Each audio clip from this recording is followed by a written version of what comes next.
Point number 5, இந்த தர்மத்தை நாமெல்லாம் காத்தால் தான் இறைவன் மகிழ்வான். இறைவனுடைய விருப்பம் அதுதான். இந்த மகாபாரதத்துல வில்லன் யாரு? இப்படி ஒரு கேள்வி கேட்கிற. மகாபாரதத்துல வில்லன் யாரு? துரியோதனன். மகாபாரத யுத்தத்துல துரியோதனனை முதல்ல மரணம் அடையும்படி கிருஷ்ணன் சங்கல்பம் பண்ணல. முதல்ல பீஷ்மர் அடிச்சு சாச்சுறான் அர்ஜுனன். 10ஆம் நாளே பீஷ்மர் விழுந்துடுறார். அது உயிர் போறது அப்புறம் அம்பு படுக்கையில விழுந்துட்டார். 14ஆம் நாளே துரோணர் விழுந்துட்டார். இந்த பீஷ்மர் துரோணர் இவங்க எல்லாம் முன்னாடி போயிட்டாங்க. கடைசியா தான் துரியோதனனுக்கு அடி.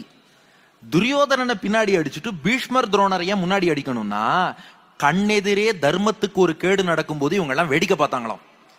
திரௌபதி பாஞ்சாலியை சபை நடுவே நிறுத்தி விட்டு இத்தனை பேர் அவமானப்படுத்துறான்.